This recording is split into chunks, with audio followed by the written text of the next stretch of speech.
ಕರ್ತನಲ್ಲಿ ಪ್ರೀತಿ ಉಳ್ಳಂಥ ದೇವ ಜನರೇ, ನಿಮ್ಮೆಲ್ಲರನ್ನು ಕೂಡ ನಾನು ಯೇಸುವಿನ ನಾಮದಲ್ಲಿ ವಂದಿಸ್ತೇನೆ. ಈ ಸಮಯದಲ್ಲಿ ಕೂಡ ನಾವು ವಾಕ್ಯವನ್ನು ಧ್ಯಾನಿಸೋಣ ಬನ್ನಿರಿ. ವಿಶೇಷವಾಗಿ ನಾವು ಜೀವನವನ್ನು ಹೊಂದುವುದಕ್ಕೋಸ್ಕರ ನಾವು ನಮ್ಮನ್ನು ಸಿದ್ಧಪಡಿಸ್ಕೊಳ್ತಾ ಇದ್ದೀವಿ. ಅದರಲ್ಲಿ ಮುಖ್ಯವಾಗಿ ಕ್ರಿಸ್ತನನ್ನು ಅರಿತುಕೊಳ್ಳುವುದರಿಂದ ನಾವು ಜೀವಿಸಲ್ಪಡ್ತೀವಿ. ಕ್ರಿಸ್ತನನ್ನು ಅರಿತುಕೊಂಡಂಥ ಪೌಲನು ಉಜ್ಜೀವಿಸಲ್ಪಟ್ಟದನ್ನು ನಾವು ಕಂಡಿದ್ದೇವೆ. ಹಾಗೆ ನಾವು ನೋಡ್ತೀವಿ, ತಂದೆಯನ್ನು ಅರಿತುಕೊಳ್ಳುವುದ್ರ ಮೂಲಕ, ಯೇಸುವನ್ನು ಅರಿತುಕೊಳ್ಳುವುದ್ರ ಮೂಲಕ ನಾವು ನೋಡ್ತೀವಿ, ಅಪೊಸ್ತಲರು ಕೂಡ ಅವರು ಯೇಸು ಕ್ರಿಸ್ತನ ಪರಿಪೂರ್ಣವಾಗಿ ಅರಿತರು, ತಂದೆಯನ್ನು ಅರಿತರು, ಪರಲೋಕ ರಾಜ್ಯವನ್ನು ಅರಿತುಕೊಂಡ್ರು. ಅದಕ್ಕೆ ನಾವು ನೋಡ್ತೀವಿ ಅವ್ರು ಹೇಗೆ ಅರಿತರು ಅಂತ ನಾವು ನೋಡುವಾಗ, ಅವ್ರಿಗೆ ಯೇಸು ಕ್ರಿಸ್ತ 40 ದಿವಸ ಪರಲೋಕದ ಕುರಿತಾಗಿಯೂ ತನ್ನ ಕುರಿತಾಗಿಯೂ ಆತನು ಒಂದು ಧರ್ಮಶಾಸ್ತ್ರದ ಮೂಲಕವಾಗಿ ಮತ್ತು ಒಂದು ಪತ್ರಿಕೆಗಳಲ್ಲಿ ಮತ್ತು ಆ ಒಂದು ಪ್ರವಾದಿಯ ಪತ್ರಿಕೆಗಳ ಮೂಲಕವಾಗಿ, ಪ್ರವಾದಿಯ ಪುಸ್ತಕಗಳ ಮೂಲಕವಾಗಿ, ಕೀರ್ತನೆಗಳ ಮೂಲಕವಾಗಿ ಆತನು ತಾನೇ ಮೆಸ್ಸಿಯನೆಂಬುದಾಗಿ ತೋರ್ಪಡಿಸಿಕೊಂಡಿದ್ದಾನೆ. ಹಾಗಿದ್ರೆ ಆತನನ್ನು ಅರಿತುಕೊಳ್ಳುವುದಾದ್ರೆ ನಾವು ಉಜ್ಜೀವಿಸಲ್ಪಡ್ತೇವೆ. ಅಪೊಸ್ತಲರು ಅರಿತುಕೊಂಡ್ರು, ಉಜ್ಜೀವಿಸಲ್ಪಟ್ರು, ಅವ್ರ ಮೂಲಕ ದೊಡ್ಡ ಕಾರ್ಯಗಳು ನಡೀತು. ಸೊ ಹಾಗೆಯೇ ಪ್ರಿಯರೇ, ನಾವು ಈ ದಿವಸ ನೋಡ್ಲಿಕ್ಕಿರ್ತಕ್ಕಂಥದ್ದು ಅದನ್ನೇ ನಾವು ನೋಡ್ಲಿಕ್ಕಿದ್ದೇವೆ. ಆ ತಪ್ಪಿಹೋದ ಮಗನ ಕಥೆಯಲ್ಲೂ ಕೂಡ ನಾವು ಅದನ್ನೇ ನೋಡ್ತೇವೆ. ಆತ ಉಜ್ಜೀವಿಸಲ್ಪಡೋದಕ್ಕೆ ಕಾರಣ ತಂದೆಯನ್ನ ಆತ ಅರ್ಥ ಮಾಡ್ಕೊಂಡ. ನನ್ನ ತಂದೆಯ ಮನೆಯಲ್ಲಿ ಇಷ್ಟೆಲ್ಲ ಆಶೀರ್ವಾದಗಳಿದೆ, ಅದಕ್ಕೆ ನಾನು ಹೋಗ್ತೀನಿ ಅಂತ ಹೇಳಿ ಹೋದ. ಸೌಲನು ತಂದೆಯನ್ನ ಅರ್ಥ ಮಾಡ್ಕೊಂಡಿದ್ರಿಂದ ಆತ ತಿರುಗಿ ತನ್ನ ಮನೆಗೆ ಬಂದ. ಹಾಗೆ ಪ್ರಿಯರೇ, ಈ ಕಡೆಯ ದಿವಸದಲ್ಲಿಯೂ ಕೂಡ ನಾವು ಆತನನ್ನು ಅರಿತುಕೊಳ್ಬೇಕಾಗಿದೆ. ಸೊ ನಾವು ಮತ್ತಾಯನು ಬರೆದ ಸುವಾರ್ತೆಯಲ್ಲಿ ನಾವು ಧ್ಯಾನಿಸ್ತಾ ಬರ್ತಾ ಇದ್ದೀವಿ. ಕಳೆದ ವಾರದಲ್ಲಿ ನಾವು ನನ್ನ ಹಿಂದೆ ಬನ್ನಿರಿ ಎಂಬಂತ ವಚನವನ್ನು ನಾವು ಧ್ಯಾನಿಸಿದ್ವಿ. ಅದೇ ವಾಕ್ಯವನ್ನು ನಾವು ಈ ದಿವಸ ಮತ್ತೆ ಧ್ಯಾನಿಸ್ಲಿಕ್ಕಿದ್ದೇವೆ. ಅವರಿಗೆ ಆತನು ನನ್ನ ಹಿಂದೆ ಬನ್ನಿರಿ, ಮನುಷ್ಯರನ್ನು ಹಿಡಿಯುವ ಬೆಸ್ತರನ್ನಾಗಿ ನಿಮ್ಮನ್ನು ಮಾಡುವೆನು ಎಂದು ಹೇಳುತ್ತಲೇ ಅವರು ತಮ್ಮ ಬಲೆಗಳನ್ನು ಬಿಟ್ಟು ಆತನ ಹಿಂದೆ ಹೋದರು. ಸೊ ಹಾಗಿದ್ರೆ ಯೇಸು ಸ್ವಾಮಿ ಪ್ರಪ್ರಥಮವಾಗಿ ಒಂದು ಸೇವೆಯನ್ನ ಅವರು ಸ್ಥಾಪಿಸುವುದನ್ನು ನಾವು ಕಾಣ್ತಾ ಇದ್ದೇವೆ. ಆ ಸೇವೆಯೇ ಸುವಾರ್ತೆಯ ಸೇವೆ, ಬಲೆ ಬೀಸುವ ಸೇವೆ, ಮನುಷ್ಯರ ಹಿಡಿಯುವ ಸೇವೆ, ಮನುಷ್ಯರ ಕ್ರಿಸ್ತನಿಗ ದೇವರ ಕಡೆಗೆ ತಿರುಗಿಸುವ ಸೇವೆ. ಸೊ ಇದನ್ನ ಅಂದ್ರೆಯ ಮತ್ತು ಪೇತ್ರನ ಜೀವನದಲ್ಲಿ ಮಾಡೋದನ್ನು ನಾವು ಕಾಣ್ತೇವೆ ಪ್ರಿಯರೇ. ಸೊ ಅಂದ್ರೆಯ ಮತ್ತು ಪೇತ್ರನ ಜೀವನದಲ್ಲಿ ನಾವು ನೋಡುವಂಥ ವಿಷಯ, ಅವರು ತಂದೆ ಜೊತೆಯಲ್ಲಿ ಬಲೆ ಬೀಸ್ತಾ ಇದ್ರು, ಮೀನು ಹಿಡಿತಾ ಇದ್ರು, ಮನುಷ್ಯರಿಗೆ ಬೆಸ್ತರಾಗಿದ್ರು. ಹಾಗೆ ಪ್ರಿಯರೇ, ಅವ್ರ ಜೀವನದಲ್ಲಿ ನಾವು ನೋಡೋದಾದ್ರೆ ಅಂಥ ಬುದ್ಧಿವಂತರೇನಲ್ಲ ಅವರು. ಬೆಸ್ತರು, ಶಾಸ್ತ್ರಾಭ್ಯಾಸ ಮಾಡದವರು, ಏನನ್ನೂ ಅರಿಯದವರು, ಲೋಕದ ದೃಷ್ಟಿಯಲ್ಲಿ ಬಲಹೀನರು. ನಾವು ಅದನ್ನು ನೋಡೋಣ. 1 ಕೊರಿಂಥ ತೆಗೆದುಕೊಳ್ಳೋಣ. 1 ಕೊರಿಂಥ 1ನೇ ಅಧ್ಯಾಯ 26ನೇ ವಚನ ನಾವು ಓದ್ಕೊಳ್ಳೋಣ. ಸಹೋದರರೇ, ದೇವರು ನಿಮ್ಮನ್ನು ಕರೆದಾಗ ಎಂಥವರನ್ನು ಕರೆದನೆಂದು ಆಲೋಚಿಸಿರಿ. ನಿಮ್ಮೊಳಗೆ ಲೌಕಿಕ ದೃಷ್ಟಿಯಲ್ಲಿ ಜ್ಞಾನಿಗಳು ಅನೇಕರಿಲ್ಲ, ಅಧಿಕಾರಿಗಳು ಅನೇಕರಿಲ್ಲ, ಕುಲೀನರು ಅನೇಕರಿಲ್ಲ. ದೇವರು ಜ್ಞಾನಿಗಳನ್ನು ನಾಚಿಕೆ ಪಡಿಸುವುದಕ್ಕಾಗಿ ಈ ಲೋಕದ ಬುದ್ಧಿಹೀನರನ್ನು ಆರಿಸಿಕೊಂಡಿದ್ದಾನೆ. ದೇವರು ಬಲಿಷ್ಠರನ್ನು ನಾಚಿಕೆ ಪಡಿಸುವುದಕ್ಕಾಗಿ ಈ ಲೋಕದ ಬಲಹೀನರನ್ನು ಆರಿಸಿಕೊಂಡಿದ್ದಾನೆ. ದೇವರು ಈ ಲೋಕದ ಕುಲಹೀನರನ್ನು, ಅಸಡ್ಡೆಯಾದವರನ್ನು ಆರಿಸಿಕೊಂಡದ್ದಲ್ಲದೆ ಗಣ್ಯರನ್ನು ಇಲ್ಲದಂತೆ ಮಾಡುವುದಕ್ಕಾಗಿ ಗಣನೆಗೆ ಬಾರದವರನ್ನು ಆರಿಸಿಕೊಂಡಿದ್ದಾನೆ. ಹೀಗಿರಲು ದೇವರ ಮುಂದೆ ಹೊಗಳಿಕೊಳ್ಳುವುದಕ್ಕೆ ಯಾರಿಗೂ ಆಸ್ಪದವಿಲ್ಲ. ಇಲ್ಲಿ ನಾವು ನೋಡುವಂಥ ವಿಚಾರ ಏನಂತ ಹೇಳಿದ್ರೆ, ದೇವರು ಯಾರನ್ನ ಆರಿಸಿಕೊಂಡ್ರು ಅನ್ನೋದನ್ನ ನಾವು ಕಾಣ್ತೇವೆ. ಬುದ್ಧಿಹೀನರನ್ನ, ಬಲಹೀನರನ್ನ, ಅಸಡ್ಡೆಯಾದವರನ್ನ, ಆತನು ಹೀನವಾದಂಥ ಪರಿಸ್ಥಿತಿಯಲ್ಲಿ ಇದ್ದವರನ್ನ ಆತ ಆರಿಸಿಕೊಂಡಿದ್ದಾನೆ.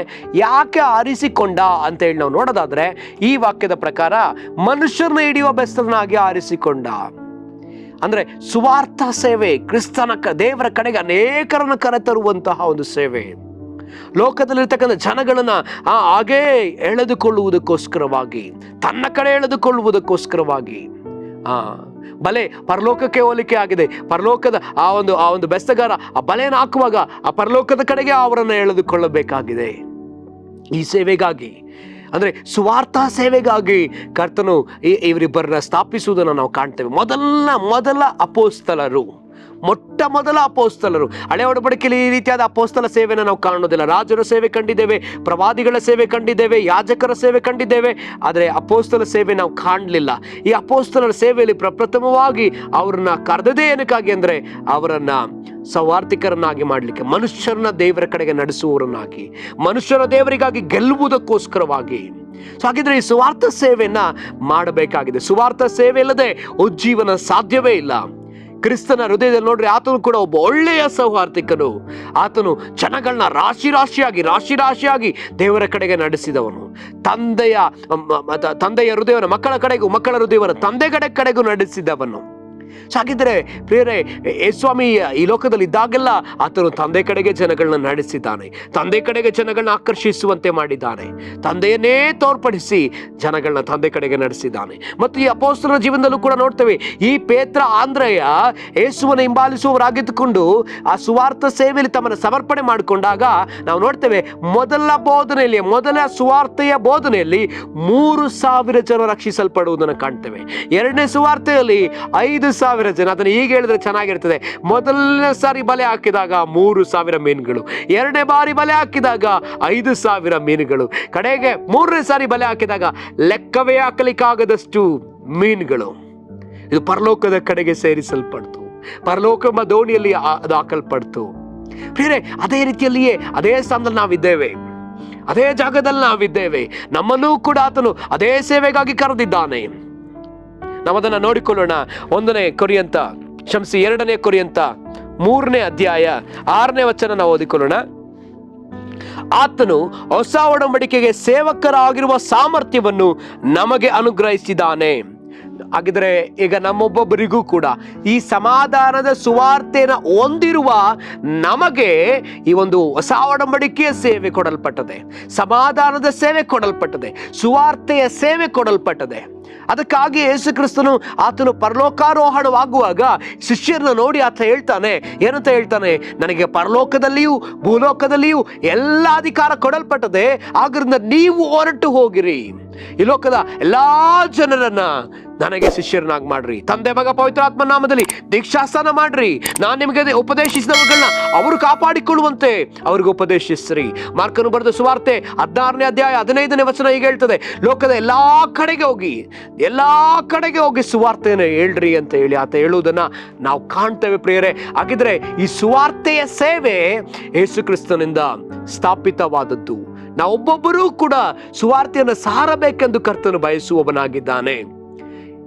ಈ ಹೊಸ ಒಡಂಬಡಿಕೆಯ ಸೇವಕರಾಗಿ ನಾವು ಇರಬೇಕೆಂದು ಆತ ಬಯಸ್ತಾನೆ, ಸಮಾಧಾನದ ಸೇವಕರಾಗಿರ್ಬೇಕೆಂದು ಆತನು ಬಯಸ್ತಾನೆ. ಈ ಸುವಾರ್ತೆಯನ್ನ ಸಾರದೆ ಉಜ್ಜೀವನ ಇಲ್ಲ. ಅದಕ್ಕಾಗಿಯೇ ರೋಮಾಪುರದವರಿಗೆ ಬರೆದ ಪತ್ರಿಕೆ ಈ ರೀತಿಯಲ್ಲಿ ಹೇಳ್ತದೆ. ನಾವು ಅದನ್ನು ತೆಗೆದುಕೊಳ್ಳೋಣ. ರೋಮಾಪುರದವರಿಗೆ ಬರೆದ ಪತ್ರಿಕೆ 10ನೇ ಅಧ್ಯಾಯ 14ನೇ ವಚನ. ಆದರೆ ತಾವು ಯಾವುದು ನಂಬಲಿಲ್ಲವೋ ಆತನ ನಾಮವನ್ನು ಹೇಳಿಕೊಳ್ಳುವುದು ಹೇಗೆ? ಮತ್ತು ಆತನ ಸುದ್ದಿಯನ್ನು ಕೇಳದಿರುವಲ್ಲಿ ಆತನನ್ನು ನಂಬುವುದು ಹೇಗೆ? ಸಾರಿ ಹೇಳುವವನಿಲ್ಲದೆ ಕೇಳುವುದು ಹೇಗೆ? ಸಾರುವವನು ಕಳುಹಿಸಲ್ಪಡದೆ ಸಾರುವುದು ಎಲ್ಲಿ? ಇದಕ್ಕೆ ಸರಿಯಾಗಿ ಶುಭದ ವಾರ್ತೆಯನ್ನು ಸಾರುವವರ ಪಾದಗಳು ಎಷ್ಟೋ ಅಂದವಾಗಿವೆ ಎಂದು ಬರೆದದೆ. ಪ್ರಿಯರೇ, ಹಾಗಿದ್ರೆ ಇಲ್ಲಿ ಗಮನಿಸಬೇಕಾದ ಒಂದು ವಿಷಯ, ಸುವಾರ್ತೆ ಸಾರದೆ ಹೋದ್ರೆ ಜನ ಕೇಳಿಸ್ಕೊಳ್ಳೋದು ಹೇಗೆ? ಕೇಳಿಸ್ಕೊಳ್ಳದೆ ಹೋದ್ರೆ ಅವ್ರು ನಂಬುವುದು ಹೇಗೆ? ನಂಬಿಕೆ ದೇವರ ವಾಕ್ಯವನ್ನ ಕೇಳಿಸಿಕೊಳ್ಳುವುದರ ಮೂಲಕವಾಗಿ ಬರ್ತದಲ್ಲ. ವಾಕ್ಯ ಸ್ವರೂಪನಾದ ಯೇಸು ಕ್ರಿಸ್ತನನ್ನ ಕೇಳಿಸಿಕೊಳ್ಳುವುದರ ಮೂಲಕವಾಗಿ ನಂಬಿಕೆ ಹೊರಗಡೆ ಹುಟ್ಟುತ್ತದೆ. ಆ ನಂಬಿಕೆಯಿಂದಲೇ ಅವರು ರಕ್ಷಿಸಲ್ಪಡ್ತಾರೆ ಅಂತ ಸತ್ಯವೇದ ಹೇಳ್ತದೆ. ಹಾಗಿದ್ರೆ ಅವ್ರು ರಕ್ಷಣೆ ಹೊಂದಬೇಕಂದ್ರೆ ನಂಬಬೇಕಂದ್ರೆ ಸುವಾರ್ತೆ ಕೇಳಿಸ್ಕೋಬೇಕಂದ್ರೆ ಯಾರಾದ್ರೂ ಸುವಾರ್ತೆ ಹೇಳ್ಬೇಕಾಗಿದೆ.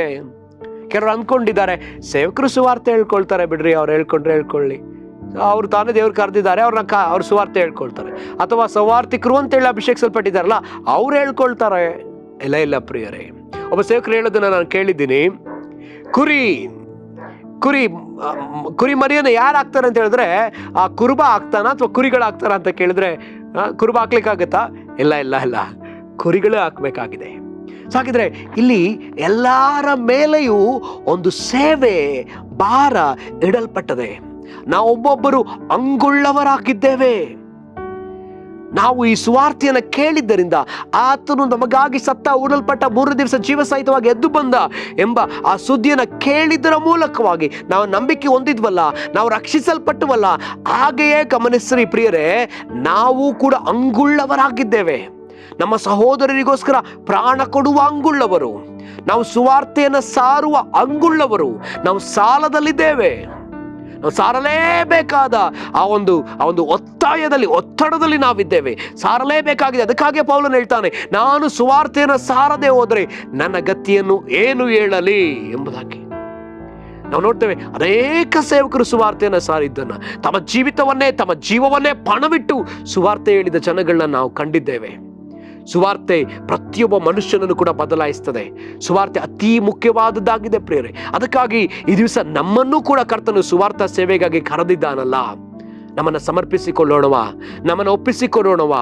ಕರ್ತನು ನಮ್ಮನ್ನು ಕೈ ನೀಡಿ ಕರಿತಾ ಇದ್ದಾನಲ್ಲ, ಬನ್ರಿ ನನ್ನ ಹಿಂದೆ ಬನ್ರಿ ಎಂಬುದಾಗಿ ಆತ ಕರೀತಾ ಇದ್ದಾನಲ್ಲ, ಸುವಾರ್ಥ ಸೇವೆಗಾಗಿ ಕರೀತಾ ಇದ್ದಾನಲ್ಲ. ನನ್ನನ್ನು ಕರೆದಿಲ್ಲ, ಪೇತ್ರ ಯೋಹಾನನ್ನು ಕರೆದ್ರು. ಇಲ್ಲ ಪ್ರಿಯರೇ, ನಿಮ್ಮನ್ನು ಕರೆದಿದ್ದಾನೆ. ಸಭೆಯಲ್ಲಿರ್ತಕ್ಕಂಥ ಒಬ್ಬೊಬ್ಬ ವ್ಯಕ್ತಿ, ಕ್ರಿಸ್ತನ ದೇಹದಲ್ಲಿರ್ತಕ್ಕಂಥ ಒಬ್ಬೊಬ್ಬ ವ್ಯಕ್ತಿಯು ಕೂಡ ಈ ಸೇವೆನ ಮಾಡಲೇಬೇಕಾಗಿದೆ. ಒಬ್ಬೊಬ್ಬರು ಕೂಡ. ಇದು ಸಾಮಾನ್ಯವಾದ ಕರೆ, ಇದು ಜನರಲ್ ಕಾಲಿಂಗ್. ಎಲ್ಲ ಜನಗಳ ಮೇಲೆ, ಎಲ್ಲ ಡಿನೋಮಿನೇಷನ್ ಮೇಲೆ, ಎಲ್ಲ ರೀತಿಯಾದ ಗಂಡಸರು, ಹೆಂಗಸರು, ಚಿಕ್ಕವರು, ದೊಡ್ಡವರು, ಪ್ರತಿಯೊಬ್ಬೊಬ್ಬರು ಕೂಡ ಸುವಾರ್ತೆಯನ್ನು ಸಾರಬೇಕಾಗಿದೆ. ಅದಕ್ಕಾಗಿಯೇ ಕರ್ತನು ನಮ್ಮನ್ನು ಆರಿಸಿಕೊಂಡಿದ್ದಾನೆ. ಯೋಹಾನ ಬರೆದ ಸುವಾರ್ತೆ 15ನೇ ಅಧ್ಯಾಯ 16ನೇ ವಚನ ಹೀಗೆ ಹೇಳ್ತದೆ. ನಾವು ತೆಗೆದುಕೊಳ್ಳೋಣ ರೋಮಾಪುರದವರಿಗೆ ಯೋಹಾನ ಬರೆದ ಸುವಾರ್ತೆ 15ನೇ ಅಧ್ಯಾಯ 16ನೇ ವಚನ. ನೀವು ನನ್ನನ್ನು ಆರಿಸಿ ತೆಗೆದುಕೊಂಡಿಲ್ಲ, ನಾನು ನಿಮ್ಮನ್ನು ಆರಿಸಿ ತೆಗೆದುಕೊಂಡೆನು. ನೀವು ಹೊರಟು ಹೋಗಿ ಫಲ ಕೊಡುವವರಾಗಬೇಕೆಂತಲೂ ನೀವು ಕೊಡುವ ಫಲವು ನಿಲ್ಲುವಂಥದ್ದಾಗಬೇಕೆಂತಲೂ ನಿಮ್ಮನ್ನು ನೇಮಿಸಿದ್ದೇನೆ. ಹೀಗಿರಲಾಗಿ ನನ್ನ ಹೆಸರಿನಲ್ಲಿ ತಂದೆಯನ್ನು ಏನೇನು ಬೇಡಿಕೊಳ್ಳುವಿರೋ ಅದನ್ನು ಆತನು ನಿಮಗೆ ಕೊಡುವನು. ಹಾಗಿದ್ರೆ ಇಲ್ಲಿ ನಾವು ನೋಡಬೇಕಾದ ಒಂದು ವಿಷಯ, ಗಮನಿಸಬೇಕಾದ ಒಂದು ವಿಷಯ ಇದೆ. ಏನಂತೆ? ಆತ ನಮ್ಮನ್ನು ಆರಿಸಿ ತೆಗೆದುಕೊಂಡಿದ್ದಾನಂತೆ. ನಾವು ಆತನ ಆರಿಸ್ಕೊಳ್ಳಿಲ್ಲ, ಆತ ನಮ್ಮನ್ನು ಆರಿಸ್ಕೊಂಡಿದ್ದಾನೆ. ಏನಕ್ಕಾಗಿ ಆರಿಸ್ಕೊಂಡಂತೆ? ಆತನು ನಮ್ಮನ್ನು ಆರಿಸಿಕೊಂಡದ್ದು ಫಲ ಕೊಡುವುದಕ್ಕಾಗಿ. ಯಾವ ಫಲ? ನಿಲ್ಲುವ ಫಲ ಕೊಡುವುದಕ್ಕಾಗಿ. ಹೌದು, ಗಲಾತ್ಯದವರಿಗೆ ಬರೆದ ಪತ್ರಿಕೆ 5:22 ಹೇಳಲ್ಪಟ್ಟಂತೆ ಪವಿತ್ರಾತ್ಮನ ಫಲ, ಪ್ರೀತಿ ಎಂಬ ಫಲವನ್ನು ನಾವು ಕೊಡಬೇಕಾಗಿದೆ. ಪ್ರೀತಿಯಲ್ಲಿ ಅನೇಕ ಫಲಗಳು ಒಳಗಡೆ ಅಡಕವಾಗಿದೆ. ಆ ಫಲ ಮಾತ್ರ ಅಲ್ಲ, ಹಾಗೆ ಸುವಾರ್ತೆಯಿಂದ ನಾವು ಕರ್ತನಿಗಾಗಿ ಅನೇಕರನ್ನ ನಾವು ನಡೆಸಬೇಕಾಗಿದೆ. ಸುವಾರ್ತೆಯನ್ನು ಹೇಳಿ ಕ್ರಿಸ್ತನ ಕಡೆಗೆ ಅವ್ರನ್ನ ನಡೆಸಬೇಕಾಗಿದೆ. ಇದುವೇ ದೇವರು ನಮಗೆ ಕೊಟ್ಟಿರ್ತಕ್ಕಂತಹ ಒಂದು ಕರೆ. ಅಪೊಸ್ತಲರ ಜೀವಿತಗಳನ್ನು ನಾವು ನೋಡ್ತೇವೆ. ಅಪೊಸ್ತಲರು ಹೇಳ್ತಾರೆ, ನಾವು ಆತನನ್ನ ಪ್ರಸಿದ್ಧಿಪಡಿಸಿದೆವು ಅಂತ. ಪೌಲನು ಹೇಳ್ತಾನೆ, ನಾನು ಕ್ರಿಸ್ತನನ್ನೇ ಪ್ರಸಿದ್ಧಿಪಡಿಸಿದೆ ಎಂಬುದಾಗಿ.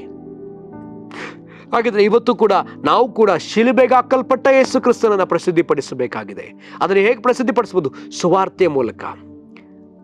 ನಮಗೆ ಒಂದು ರಹಸ್ಯ ನಿಮಗೆ ಅರ್ಥ ಆಗಲಿ. ಯಾರೆಲ್ಲ ನಿಮ್ಮ ಅಭಿಷೇಕ ಹೆಚ್ಚಾಗಬೇಕಂತ ಹೇಳಿ ಬಯಸ್ತಿರೋ, ನೀವು ಸುವಾರ್ತೆಯನ್ನು ಸಾರುವರಾಗ್ರಿ.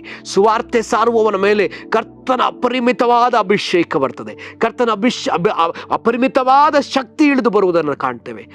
ಸವಾರ್ಥಿಕರ ಜೀವಿತದಲ್ಲಿ ನಾವು ನೋಡಿದ್ದ ಒಂದು ಮುಖ್ಯವಾದ ವಿಷಯ ಏನಂದ್ರೆ, ಸವಾರ್ಥಿಕರ ಕೈಗಳ ಮೂಲಕ ಭಯಂಕರವಾದ ಅದ್ಭುತಗಳು, ಭಯಂಕರವಾದ ಅತಿಶಯವಾದ ಕಾರ್ಯಗಳು ನಡೆದಿದೆ. ಅನೇಕ ಸುವಾರ್ಥ ಕೂಟಗಳಲ್ಲಿ ನಾವು ನೋಡುವಂಥದ್ದು ಕಣ್ಣು ಕಾಣದವರು ಕಣ್ಣಲ್ಲಿ ನೋಡುವುದನ್ನು ನಾನು ಕಂಡಿದ್ದೇನೆ. ಕಿವಿ ಕೇಳದವರು ಅವರು ಕೇಳಿಸುವವರಾಗಿ ನಾನು ನೋಡಿದ್ದೇನೆ. ಕೊಂಟುಕೊಂಡು ಬಂದವರು ಆರಾಮಾಗಿ ನಡ್ಕೊಂಡು ಹೋಗಿರೋದನ್ನು ನೋಡಿದ್ದೇನೆ. ಆ ವೀಲ್ ಚೇರಲ್ಲಿ ಬಂದವರು, ಸ್ಟ್ರೆಚರ್ ಅಲ್ಲಿ ಬಂದವರು ಎದ್ದು ನಡ್ಕೊಂಡು ಹೋದುದನ್ನು ನಾನು ಕಂಡಿದ್ದೇನೆ. ಅನೇಕ ಆ ರೋಗದಲ್ಲಿ, ಮರಣಕರವಾದ ರೋಗದಲ್ಲಿದ್ದವರು ಗುಣ ಹೊಂದಿದ್ದನ್ನು ಕಂಡಿದ್ದೇನೆ. ಹಾಗಿದ್ರೆ ಸುವಾರ್ತೆಗೆ ಒಂದು ಬಲ ಉಂಟು. ಆ ಸುವಾರ್ತೆ ಅವ್ರನ್ನ ಬದಲಾಯಿಸ್ತದೆ. ಈ ಸುವಾರ್ತೆ ನಮ್ಮ ದೇಶಕ್ಕೆ ಬೇಕಾಗಿದೆ. ಅದಕ್ಕಾಗಿಯೇ ಕರ್ತನು ನಮ್ಮನ್ನ ಮನುಷ್ಯರನ್ನ ಹಿಡಿಯುವ ಬೆಸ್ತರನ್ನಾಗಿ ಕರೆದಿದ್ದಾನೆ. ಬರೀ ಪೇತ್ರ ಯೋಹಾನನ ಮಾತ್ರ ಅಲ್ಲ, ಪೇತ್ರ ಅಂದ್ರೆಯನ್ನ ಮಾತ್ರ ಅಲ್ಲ ಪ್ರಿಯರೇ, ನಿನ್ನನ್ನೂ ಆತನು ಹಾಗೇ ಕರೆದಿದ್ದಾನೆ. ಎದ್ದು ನಿನ್ನ ಬಲೆಯನ್ನು ತೆಗೆದುಕೊಂಡು ಸುವಾರ್ತೆಯನ್ನು ಸಾರು. ಅದು ಒಬ್ಬ ವ್ಯಕ್ತಿಗೋ ಅಥವಾ ಗುಂಪಿನ ವ್ಯಕ್ತಿಗಳಿಗೋ ಸಾರುವುದಾದ್ರೆ ಆ ವ್ಯಕ್ತಿಯನ್ನು ಖಂಡಿತವಾಗಿ ಕರ್ತನ ಕಡೆಗೆ ನಡೆಸ್ತಿ. ಸೊ ಇದನ್ನೇ ಕರ್ತನು ಬಯಸ್ತಾ ಇದ್ದಾನೆ. ಒಬ್ಬ ವ್ಯಕ್ತಿ ಪರಲೋಕದ ಕಡೆಗೆ ತಿರುಗಿದ್ರೆ, ಆತ ಪಶ್ಚಾತ್ತಪಟ್ಟು ದೇವರ ಕಡೆಗೆ ತಿರುಗಿದ್ರೆ ಪರಲೋಕದಲ್ಲಿ ದೊಡ್ಡ ಸಂತೋಷ, ದೊಡ್ಡ ಸಂಭ್ರಮ ಎಂಬುದಾಗಿ ಹೇಳಲ್ಪಟ್ಟದೆ. ಪರಲೋಕವನ್ನು ಸಂತೋಷವಾಗಿ ಇಟ್ಟುಕೊಳ್ಳುವಂತಹ ಜವಾಬ್ದಾರಿ ನಮ್ಮ ಕೈಯಲ್ಲದೆ. ಪರಲೋಕ ದುಃಖವಾಗಿರುವುದು, ಪರಲೋಕ ಸಂತೋಷವಾಗಿರ್ಲಿಕ್ಕೆ ನಾವೇ ಕಾರಣರಾಗಿರ್ಲಿಕ್ಕಿದ್ದೇವೆ. ಹಾಗಿದ್ರೆ ನಾವು ಈ ಸುವಾರ್ಥ ಸೇವೆಯನ್ನು ನಮ್ಮ ಕೈಗೆ ತೆಗೆದುಕೊಳ್ಳೋಣವ. ಆ ಔರವಾದ ನೊಗವನ್ನು ನಾವು ತೆಗೆದುಕೊಳ್ಳೋಣವ. ನಮ್ಮ ಎಲ್ಲ ಕಷ್ಟಗಳನ್ನ, ನಮ್ಮೆಲ್ಲ ಭಾರವನ್ನು ಆತನ ಬಳಿಯಲ್ಲಿ ಇಳಿಸಿ ನಾವು ಆತನೊಂದಿಗೆ ನೊಗವನ್ನು ತೆಗೆದುಕೊಂಡು, ಔರವಾದ ಮೃದುವಾದ ನೊಗವನ್ನು ತೆಗೆದುಕೊಂಡು ಆತನಿಂದ ಕಲಿತುಕೊಂಡು ನಾವು ಈ ಸೇವೆಯನ್ನು ಮಾಡೋರಾಗೋಣವ. ಕರ್ತನು ಈ ಸೇವೆ ನಮ್ಮೊಬ್ಬೊಬ್ಬರ ಮೇಲೆ ಹಾಕ್ಲಿ. ಈ ಭಾರ ನಮ್ಮೊಬ್ಬೊಬ್ಬರ ಮೇಲೆ ಹಾಕ್ಲಿ. ಈ ವೈರಾಗ್ಯ ನಮ್ಮೊಬ್ಬೊಬ್ಬರ ಒಳಗಾಕ್ಲಿ. ನಾವು ಅದಕ್ಕಾಗಿ ಪ್ರಾರ್ಥಿಸೋಣ. ದೇವರೇ, ನನಗೆ ಈ ವಾರದಲ್ಲಿ ಸ್ವಾಮಿ ಅಪ್ಪ ಒಂದು ಆತ್ಮವಾದರೂ ಕಳಿಸಿಕೊಡಪ್ಪ, ಒಂದು ಆತ್ಮಕ್ಕಾದ್ರೂ ಸುವಾರ್ತೆ ಹೇಳ್ಬೇಕು ಸ್ವಾಮಿ ಅಪ್ಪ. ಕರ್ತನೆ, ಗುಂಪಾಗಿರ್ತಕ್ಕಂಥ ಜನಗಳಿಗೆ ಸುವಾರ್ತೆ ಹೇಳ್ಬೇಕು. ಏಸುವೇ ರಕ್ಷಕ, ಏಸುವೇ ಒಡೆಯ, ಏಸು ನಿಮ್ಮ ಪಾಪಕ್ಕಾಗಿ, ನಿಮ್ಮ ಶಾಪಕ್ಕಾಗಿ ಆತನು ಶಿಲುಬೆಯಲ್ಲಿ ಒಡೆಯಲ್ಪಟ್ಟನು, ಹಿಂಸಿಸಲ್ಪಟ್ಟನು. ಆತನು ನಿನಗೋಸ್ಕರವಾಗಿ ಲೋಕಕ್ಕೆ ಬಂದನು ಎಂಬುದಾಗಿ ಧೈರ್ಯವಾಗಿ ಹೇಳುವಂತೆ ಸ್ವಾಮಿ ಅಪೊಸ್ತಲರು ಧೈರ್ಯವಾಗಿ ಹೇಳಿದ್ರಲ್ಲಪ್ಪ, ಅದೇ ರೀತಿಯಲ್ಲಿ ಕರ್ತನೆ ಅಪ್ಪ, ನಾವು ಒಬ್ಬೊಬ್ಬರೂ ಕೂಡ ಕರ್ತನೆ ಧೈರ್ಯವಾಗಿ ಹೇಳುವಂತೆ ನಮ್ಮನ್ನು ಅಭಿಷೇಕಿಸು, ನಮ್ಮನ್ನು ಬಲಪಡಿಸು, ನಮ್ಮ ಅಂತರ್ಯವನ್ನ ಬಲಪಡಿಸು ಕರ್ತನೆ. ಹೌದಪ್ಪ, ಸುವಾರ್ತೆಯನ್ನು ಹೇಳುವಂತೆ ಕರ್ತನೆ ಅಪ್ಪ, ಕರ್ತನೆ ಆ ಜನಗಳನ್ನ ನಮ್ಮ ಕಡೆಗೆ ನಡೆಸು ಕರ್ತನೆ. ಅಂತ ಆತ್ಮಗಳ ಕೊಡು ಅಪ್ಪ, ನಮ್ಮ ದೇಶದಲ್ಲಿರ್ತಕ್ಕಂಥ ಜನಗಳನ್ನ ಕೊಡಪ್ಪ, ನಮ್ಮ ಸ್ನೇಹಿತರನ್ನ ಕೊಡಪ್ಪ ಅಪ್ಪ, ನಮ್ಮ ಸ್ನೇಹಿತರನ್ನ ಕೊಡಪ್ಪ. ಅನ್ಯ ಜನಾಂಗವನ್ನ ಕೇಳಿಕೊಳ್ಳುವುದಾದ್ರೆ ನಾನೇ ಕೊಡುವನು ಎಂಬುದಾಗಿ ಹೇಳಿದ್ಯಲ್ಲ ಸ್ವಾಮಿ ಅಪ್ಪ. ಕರ್ತನೆ ಕೊಡು ಸ್ವಾಮಿ, ಆತ್ಮಗಳ ಕೊಡು ಕರ್ತನೆ. ಕರ್ನಾಟಕದಲ್ಲಿರ್ತಕ್ಕಂಥ ಆತ್ಮಗಳನ್ನ ಅಪ್ಪ ನಮಗೆ ಕೊಡು ಸ್ವಾಮಿ. ನಾವು ಗೆಲ್ಲಬೇಕು, ಅವ್ರನ್ನ ನಿನಗಾಗಿ ಸ್ವಾಧೀನ ಮಾಡ್ಕೊಳ್ಬೇಕು ಅಪ್ಪ. ಅವರೊಳಗಡೆ ಯೇಸು ಕ್ರಿಸ್ತನೇ ಒಡೆಯ ರಕ್ಷಕ ಎಂಬುದಾಗಿ ಕರ್ತನೆ ಅವರು ಅರಿಕೆ ಮಾಡುವಂತೆ ಕರ್ತನೆ, ಅವರೊಳಗೆ ದೇವರ ರಾಜ್ಯ ಸ್ಥಾಪಿಸಲ್ಪಡುವುದನ್ನು ನಾವು ಕಾಣಬೇಕು ಕರ್ತನೆ ಅಪ್ಪ. ಆ ರೀತಿಯಲ್ಲಿ ಕಾರ್ಯ ಮಾಡುವಂತ ನಾನು ಕೇಳ್ಕೊಳ್ತೇನೆ ಸ್ವಾಮಿ ಅಪ್ಪ. ದಯಮಾಡಿ ಕರ್ತನೆ ಆ ಕಾರ್ಯವನ್ನು ಮಾಡುವಂತ ನಾನು ಕೇಳ್ಕೊಳ್ತೇನೆ ಅಪ್ಪ. ಯಾರೆಲ್ಲ ಕರ್ತನೆ ಬೇಸರವಾಗಿ ತಮ್ಮ ಕಾರ್ಯಗಳಲ್ಲಿ ತೊಡಗಿಸಿಕೊಂಡಿದ್ದಾರೋ, ಪೇತ್ರ ಅಂದ್ರೆ ಏನನ್ನ, ಯಾಕೋಬ ಯೋಹಾನನನ್ನ ಕರೆದ ಹಾಗೆಯೇ ನೀವು ಕರೆಯಬೇಕಾಗಿ ಕೇಳ್ಕೊಳ್ತೇನೆ, ನೀವು ಕರೆಯಬೇಕಾಗಿ ಕೇಳಿಕೊಳ್ತೇನೆ, ನೀನು ಕರೆಯಬೇಕಾಗಿ ಕೇಳಿಕೊಳ್ತೇನೆ. ಹಾಗೆ ಮಾಡುವಂತಹ ದೇವರಾಗಿದೆಯಲ್ಲಪ್ಪ, ಅದಕ್ಕಾಗಿ ಸ್ತೋತ್ರ, ಅದಕ್ಕಾಗಿ ಸ್ತೋತ್ರ, ಅದಕ್ಕಾಗಿ ಸ್ತೋತ್ರ ಸ್ವಾಮಿ. ಎಲ್ಲ ಮಹಿಮೆ ಘನತೆ ನಿಮಗೆ ಸಲ್ಲಿಸ್ತಾ ಯೇಸುವಿನ ಹೆಸರಲ್ಲಿ ಪ್ರಾರ್ಥಿಸ್ತೇನಪ್ಪ, ಪ್ರೀತಿಯ ತಂದೆಯಾದ ದೇವರೇ. Amen, amen. ಕರ್ತನಲ್ಲಿ ಪ್ರೀತಿಯುಳ್ಳಂತಹ ದೇವಚಂದ್ರೆ, ಈ ವಾಕ್ಯವನ್ನು ದಯವಿಟ್ಟು ಪ್ರಾರ್ಥನಾ ಪೂರ್ವಕವಾಗಿ ಕೇಳಿಸ್ಕೊಳ್ರಿ. ನಿಮ್ಮ ಸಹೋದರಿಯರಿಗೆ ದಯವಿಟ್ಟು ಇದನ್ನು ಫಾರ್ವರ್ಡ್ ಮಾಡಿರಿ ಮತ್ತು ಸಬ್ಸ್ಕ್ರೈಬ್ ಮಾಡ್ಕೊಳ್ರಿ. ಬರುವಂಥ ವೀಡಿಯೋಸ್ಗಳನ್ನ ನಾವು ನಿಮಗೆ ಕಳಿಸ್ಕೊಡ್ಲಿಕ್ಕೆ ತುಂಬ ಸುಲಭವಾಗ್ತದೆ ಮತ್ತು ನೋಟಿಫಿಕೇಶನ್ಸ್ ಬರ್ತದೆ, ಎಲ್ಲ ವೀಡಿಯೋಸು ನಿಮಗೆ ಸಿಗ್ತದೆ. ಸೊ ಇದರಿಂದ ಕರ್ತನ ರಾಜ್ಯ ಕಟ್ಟಲ್ಪಡಲಿ, ಕರ್ತನ ನಾಮ ಮಾತ್ರ ಮಹಿಮೆ ಹೊಂದಿದ್ರೆ ಸಾಕು. ಕರ್ತನ ನಾಮಕ್ಕೆ ಸ್ತೋತ್ರ. ಎಲ್ಲರಿಗೂ ಪ್ರೈಸ್ ಲಾರ್ಡ್. Thank you.